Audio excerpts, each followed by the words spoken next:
ఇది మీ పాత నగ, ఇదిగో మీ కొత్త నగ. మీ పాత నగలిస్తే చాలు, దీనిపైన నయా పైసా ఇవ్వాల్సిన పనిలేదు. ఈ మ్యాజిక్ మీ లలితలో మాత్రమే. లలిత అడ్వాన్స్ ప్లాన్. తెలియదన్నా, ఎందుకంటే బిగ్ బాస్ టీం బయటకు వచ్చినా కూడా నాతో మాట్లాడేరాళ్ళు.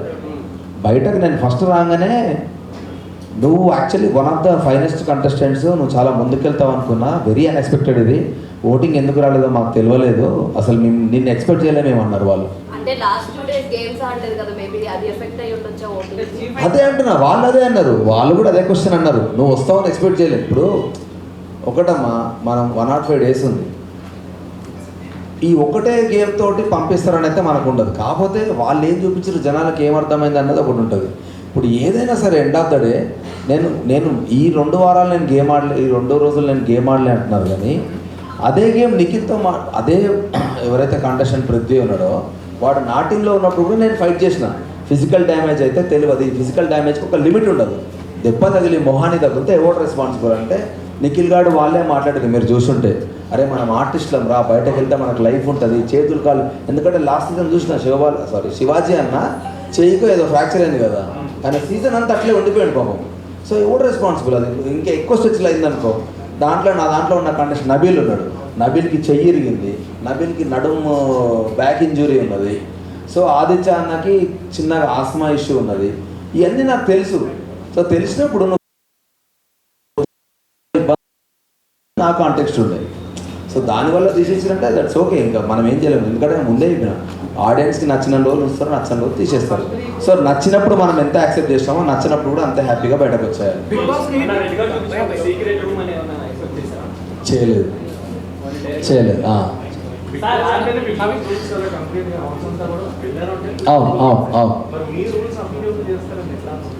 నా రూల్స్ అనలేనండి, బిగ్ బాస్ రూల్సే మాట్లాడంటే నాకు ఏమనిపించింది అంటే, హానెస్ట్గా చెప్తాను, నేను మాట్లాడిన మాటలు ఎందుకు నాకు అనిపించిందంటే, ఫస్ట్ డే 1 నుంచి చీఫ్ అనే పొజిషన్ చాలా గొప్ప పొజిషన్ అని ముందు నుంచే చెప్తున్నారు. చీఫ్ అనేది చాలా గొప్ప పొజిషన్ అని చెప్పినప్పుడు సెకండ్ వీక్లో నేను నామినేషన్ చేస్తున్నప్పుడు డైరెక్ట్ క్వశ్చన్ అడిగినాను బిగ్ బాస్. విష్ణుప్రియ అని నాగార్జున గారు చెప్పిన పాయింట్ మీద నువ్వు నామినేట్ చేస్తున్నావు, నీ పాయింట్ చెప్పు అని అన్నాడు. నేను ఒకటే మాట అన్నా, నేను హౌస్ కంటెస్టెంట్కి వచ్చిన సార్. నాగార్జున గారు పబ్లిక్ అందరూ అది అనుకుంటున్నారు కాబట్టి చెప్పుకుంటాడు. సో పబ్లిక్ అందరూ నువ్వు హౌస్లో డౌన్ ఉన్నావు అని చెప్పి అన్నప్పుడు ఇంకా నువ్వు హౌస్కి ఎందుకన్నది నా పాయింట్. నామినేషన్ నా సెల్ఫ్ గురించి ఎందుకు వేస్తాను, నీతో నాకు గొడవ ఉంటే నేను ఎందుకు వేస్తాను, గేమ్ గురించే మాట్లాడాలి కదా. ఆ పర్స్పెక్టివ్లో మాట్లాడినా నామినేషన్ అనేది హౌస్కి అవసరం లేదు, ఆడియన్స్ నిన్ను హౌస్కి అవసరం లేదు అనుకున్నారు కాబట్టి సార్ నిన్ను ఫ్లాప్ దాంట్లో పెట్టండి. సో ఆడియన్స్ అనుకున్న తర్వాత డెఫినెట్లీ హౌస్కి ఎందుకు ఇంకా అన్నది నా పాయింట్, ఎందుకంటే గేమ్ ఆడేదే. సో ఆ పర్స్పెక్టివ్లో నేనేం చెప్పినా అంటే, చీఫ్ అనేది అంత గొప్ప పొజిషన్ అయినప్పుడు, చీఫ్ని జనాలందరూ ఎన్నుకున్నప్పుడు, చీఫ్ అనేటువంటి ఒక లీడర్ అయినప్పుడు, లీడర్ హౌస్కి అవసరం లేదని ఎట్లా అంటారు? అది నా పాయింట్ ఉండే.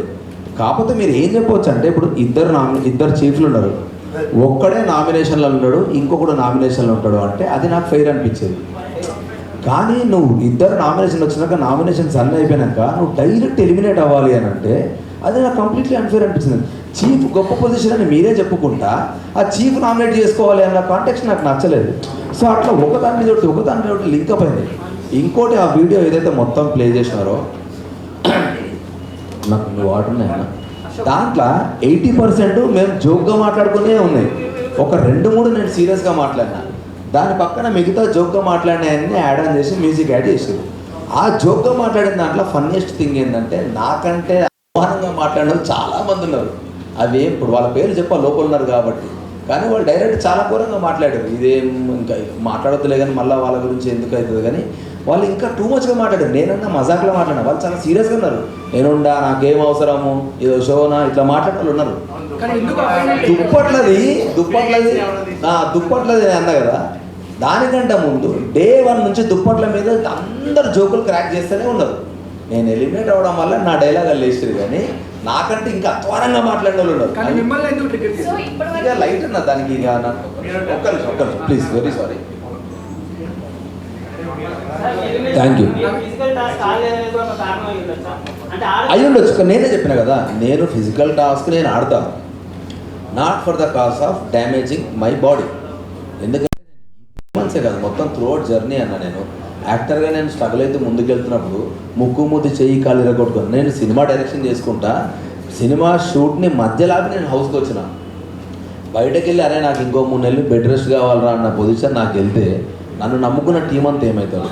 సో డెఫినెట్గా నాకు ఇబ్బంది అవుతుంది. అది కూడా ఎందుకంటే ఫస్ట్ యాక్చువల్గా చూస్తే ఫస్ట్ ఉరికినా నేను, కానీ పృథ్వీ గురించి ఆల్రెడీ నాకు తెలుసు కాబట్టి వాడు నన్ను అటాక్ చేసిన విధానం నన్ను ఎంత ఘోరంగా డిఫెన్స్ చేసిందంటే కన్నుకు దాకింది, నడుముకు దాకింది, షోల్డర్కి దాకింది.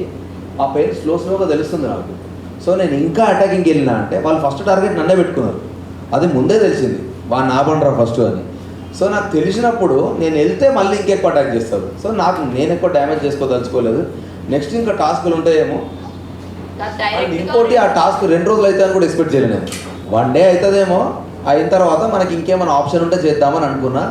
నేను ఫస్ట్ డే డౌట్ గివప్ ఇచ్చిన కాబట్టి బ్యాలెన్సింగ్ టాస్క్ రాగానే ఎస్ ఇదైతే బ్రెయిన్ గేమ్ కాబట్టి హ్యాపీగా ఆడొచ్చు అని నేను ఇమ్మీడియట్లీ దాంట్లో జంప్ అయిన తర్వాత మేము అనుకున్నట్టే మేము గెలిచిన తర్వాత నేను ఇంకా మళ్ళీ ఎక్కడ ఫీల్ అయినా అంటే ఫస్ట్ రౌండ్ వాళ్ళు గెలిచినప్పుడు వాళ్ళు ఒక ఎలిమినేట్ చేసే ఆప్షన్ ఇచ్చారు. సెకండ్ రౌండ్ మనం గెలిచేస్తే ఫస్ట్ పృథ్వీగాని తీసేస్తే హ్యాపీగా ఆడుకోవచ్చు. వాడు ఇట్లా మొత్తం ఇట్లా ఒక బుల్లాగా ఎగురుతున్నాడు అందరి మీదకి, వాడిని తీసేయాలనేది మా పాయింట్. అందుకనే మా వాళ్ళందరూ మా గుడ్లు ఎక్కువ రాగానే డ్యాన్స్ చేద్దాం, ఇట్లా ఫుల్ ఎగురుదాం, ఎంజాయ్ చేద్దాం అంటే విన్ అయినాక ఎగురుదాం. ఇప్పుడు ఏమొద్దు, మీకు డ్యాన్స్ చేయాలనిపిస్తే లోపలికి వెళ్ళి ఎగరండి, వాళ్ళని ఇన్సల్ట్ చేసినట్టు వద్దు. మనం లోపలికి వెళ్ళి ఏం చేద్దాం, ఇక్కడ ఏం అవసరం లేదు. మనం ఇప్పుడు హై వచ్చినాం కదా, చూద్దాం రేపు మనకి ఏం ఆప్షన్ ఇస్తారో చూద్దామని అనుకున్నాం. మాకు ఆప్షన్ చేయకుండా మళ్ళీ సెకండ్ టైం వాళ్ళకి ఆప్షన్ ఇస్తారు, మళ్ళీ ఫ్లిప్ అయిపోయినా. ఏది నాకు అగెనిస్ట్గానే పోతుంది అన్నీ. సో ఇదన్నీ ఒకదాని మీద ఇంటర్లింక్ అయినాయి. ఇవన్నీ డిఫరెంట్ సిచ్యువేషన్స్లో మేము మాట్లాడిన మాటలన్నీ ఒక దగ్గర క్లబ్ అయింది.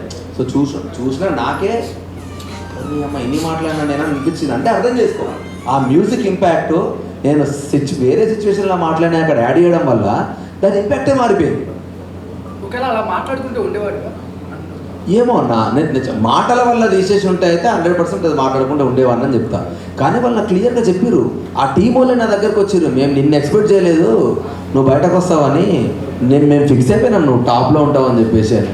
సో వాళ్ళకి మాట్లాడాల్సిన అవసరం ఉండదు. ఒకవేళ నేను మాట్లాడిన మాటలు అంత హర్టింగ్ వాళ్ళకు ఉంటే బయటకు వచ్చి మళ్ళీ ఎందుకు నాతో మాట్లాడతారు, ఏం జరిగింది ఏమైంది నన్ను క్లియర్గా అడిగి నేను చెప్పిన నా జిందగీలో నేను చపాతీతో దోశలు తినలేను. నా 3 రోజులు చపాతీ దోశ పప్పు. మీకు తెలియదు కానీ ఎంతమంది నా దగ్గరికి వచ్చారు, నాకు స్టమక్ అప్సెట్ అవుతుందిరా, నాతో అయితలేదు ఈ ఫుడ్. ఎందుకంటే ఇప్పుడు ఈరోజు పెట్టిన ఫుడ్ రేపటి దాకా తినాల్సి వస్తుంది. దానివల్ల చాలామంది అప్సెట్ అయింది, చెప్పుకోలేదు ఎవరు. సో ఇవన్నీ ఇప్పుడు ఎట్లా అంటే ఆకలి మీద కొన్ని మాటలు మాట్లాడుతూ ఉంటాం. ఆ ఆకలి మాట్లాడించిన మాటలు కొన్ని సరదాగా జనాలందరితో కలిసి మాట్లాడిన మాటలు కొన్ని. సో ఇది ఫోర్గ్రౌండ్ అయిపోయినాయి, అవన్నీ బ్యాక్గ్రౌండ్ అయిపోయినాయి. ఈ ఎఫెక్ట్ అంతా వాటన్నిటికీ యాడ్ అయింది.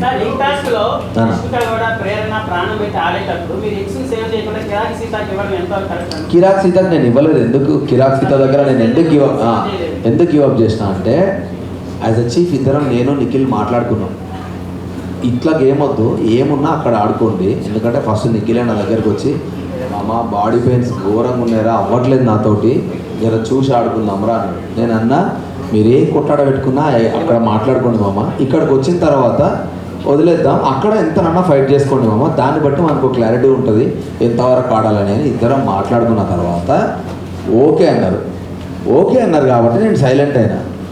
ఇంకోటి సీతకు ఆల్రెడీ చాలా దెబ్బలు తగిలినాయి అండ్ తలకు కూడా దెబ్బ తగిలింది ముందు రోజు ఎక్టాస్క్ ఆడినప్పుడు. సో నేను సీత వచ్చి తీసుకెళ్తే నేను సడన్గా లేచి పట్టుకుంటే కింద పడితే దెబ్బ తగులుతారన్న ఒక కన్సర్న్ మీద నేను ఆగిపోయాను.